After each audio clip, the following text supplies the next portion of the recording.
Hi dear friends, voyage air കണ്ടീഷൻ്റെ മറ്റൊരു വീഡിയോയിലേക്ക് ഏവർക്കും സ്വാഗതം. കോപ്പർ പൈപ്പ് ബ്രേസ് ചെയ്യുന്നത്, അതല്ലെങ്കിൽ കോപ്പർ പൈപ്പ് ജോയിൻറ്റ് ചെയ്യുന്നത്, അതല്ലെങ്കിൽ കോപ്പർ പൈപ്പ് വെൽഡ് ചെയ്യുന്നത് എങ്ങനെയാണെന്നാണ് ഈ വീഡിയോയിൽ ഞാൻ നിങ്ങൾക്ക് കാണിച്ചു തരുന്നത്. അപ്പോൾ നമ്മുടെ ചാനൽ സബ്സ്ക്രൈബ് ചെയ്യാതെ ആരെങ്കിലും കാണുന്നുണ്ടെങ്കിൽ എത്രയും വേഗം സബ്സ്ക്രൈബ് ചെയ്യണേ.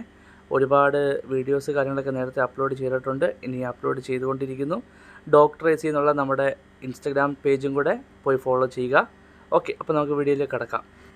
രണ്ട് കോപ്പർ പൈപ്പ് ജോയിൻറ്റ് ചെയ്യുന്നതിന് മുൻപായി നമ്മൾ സാൻഡ് പേപ്പർ ഇട്ട് നല്ല രീതിയിൽ തന്നെ അത് ക്ലീൻ ചെയ്യുക.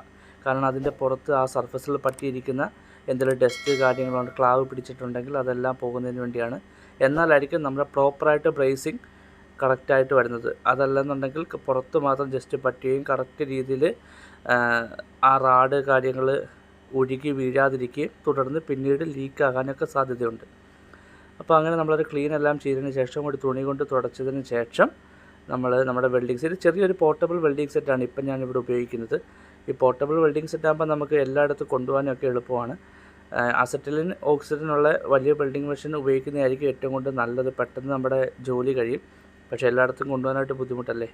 അപ്പോൾ കോപ്പർ പൈപ്പിലേക്ക് നമുക്ക് എവിടെയാണോ നമുക്ക് ആ ബ്രേസ് ചെയ്യേണ്ട, ആ ജോയിൻറ്റ് ചെയ്യേണ്ട ഭാഗത്തേക്ക് നല്ല രീതിയിൽ തന്നെ ഫ്ലെയിം കൊടുക്കുക. ആ ഫ്ലെയിം കൊടുത്ത് അത് നല്ല രീതിയിൽ ചൂടായി പഴുത്തു എന്ന് നമുക്ക് ഉറപ്പ് വന്നതിന് ശേഷം പതുക്കെ നമ്മുടെ റാഡ്, ഈ കോപ്പർ റാഡാണ് ഇത് യൂസ് ചെയ്യുന്നത്, ആ കോപ്പർ റാഡ് പതുക്കെ നമുക്ക് അപ്ലൈ ചെയ്ത് കൊടുക്കാം.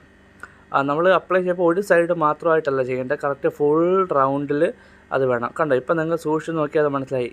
കോപ്പർ പൈപ്പ് ചൂടായിട്ട് ആ വെൽഡിങ് റാഡ് ഉരുക്കി അതിനകത്തോട്ട് കയറുന്നുണ്ട്. പൈപ്പിനകത്തോട്ടും ആ ജോയിൻറ്റിലും എന്തെങ്കിലും ചെറിയ ഹോളുണ്ടെങ്കിൽ അവിടെയൊക്കെ കയറുന്നുണ്ട്. ഇതൊക്കെ നമ്മൾ ചെയ്യുന്നതിന് മുമ്പ് ആരും നമുക്ക് ആവശ്യത്തിലുള്ള രീതിയിലുള്ള പൈപ്പ് ബെൻഡടിച്ച് എല്ലാ കാര്യങ്ങളും വെക്കുവാണെങ്കിൽ നമുക്ക് സൗകര്യമായിരിക്കും. ഔട്ട്ഡോറിലോട്ടോ ഇൻഡോറിലോട്ടോ അല്ലെങ്കിൽ എവിടെയാണോ കണക്ട് ചെയ്യാൻ ഉദ്ദേശിക്കുന്ന ആ രീതിയിൽ ഫുൾ. ഇപ്പം മുകളിൽ മാത്രമായിട്ട് നമുക്ക് ഇത് ഒതുക്കരുത്, താഴെ മുകളിലും എല്ലായിടത്തും ചെയ്യണം. ഇതിപ്പോൾ 5/8 പൈപ്പാണ് ഇപ്പം വെൽഡ് ചെയ്യുന്നത് നിങ്ങൾ കണ്ടുകൊണ്ടിരിക്കുന്നത്. അപ്പോൾ ആരെങ്കിലുമൊക്കെ നമ്മുടെ ചാനൽ സബ്സ്ക്രൈബ് ചെയ്യാനുണ്ടെങ്കിൽ അത് ചെയ്യണേ, മറക്കല്ലേ. കാരണം മെയിൻ്റനൻസ് വീഡിയോകളൊക്കെ ഞാൻ ഇട്ടിട്ടുണ്ട്, ഇനിയും കൂടുതൽ ഇടാനായിട്ട് ഞാൻ ആഗ്രഹിച്ചുകൊണ്ടിരിക്കുന്നു. ഡക്റ്റബിളിൻ്റെയും വിൻഡോ എ സി മുതൽ ഡക്റ്റ് എ സി വരെയുള്ള എല്ലാ വീഡിയോസും, ഡക്റ്റ് ഫാബ്രിക്കേഷൻ ഉൾപ്പെടെ ഈ ഒരു ചാനലിൽ നിന്ന് നിങ്ങൾക്ക് കിട്ടുന്നതായിരിക്കും. അപ്പോൾ നിങ്ങളുടെയൊക്കെ സപ്പോർട്ട് ഉണ്ടെങ്കിലല്ലേ നമുക്ക് പറ്റുള്ളൂ. ഇതിപ്പോൾ ഞാൻ അതിൻ്റെ ബോട്ടം ഭാഗമാണ് ഇപ്പം ഞാൻ ആ ബ്രേസ് ചെയ്യുന്ന കാണിക്കുന്നത്. അപ്പോൾ 5/8 ഒരുവിധം കഴിഞ്ഞു. ഇനിയിപ്പോൾ അതിൻ്റെ 3/8 ഡിസ്ചാർജ് പൈപ്പ്, ഇതിൻ്റെ 3/8 സൈസാണ് വന്നേക്കുന്നത്. ഇതൊക്കെ നേരത്തെ ഞാൻ സ്വെഡ്ജ് ചെയ്ത് വെച്ചിരുന്നതായിരുന്നു കേട്ടോ. അപ്പോൾ സ്വെഡ്ജിങ് വീഡിയോ ഒക്കെ നേരത്തെ ഇട്ടത് കൊണ്ടാണ് ഞാനിപ്പോൾ ഇതിനകത്തോട്ട് ഇടാതിരുന്നത്. കാരണം ഇത് ഞാൻ കഴിവതും ഞാനിത് കട്ടിങ് ഒഴിവാക്കി ഡയറക്റ്റാണ് ഇടുന്നത്. അല്ലാതെ പോയ കുറച്ച് സമയങ്ങൾ മാത്രമേ ഞാൻ കട്ട് ചെയ്തിട്ടുള്ളൂ. ബാക്കി ജോബിന് വേണ്ട എടുത്ത ടൈം അത്രയും തന്നെയാണ് ഞാൻ ഇടാനായിട്ട് ഉദ്ദേശിച്ചിട്ടത്. അപ്പോൾ ബാക്കി നമ്മുടെ ഫ്രണ്ട്സ്, അവരൊക്കെ ടെക്നീഷ്യൻസ്, പ്രൊഫഷണൽസൊക്കെ ഓരോ എ സിയിലായിട്ട് ചെയ്തുകൊണ്ടിരിക്കുന്നത്.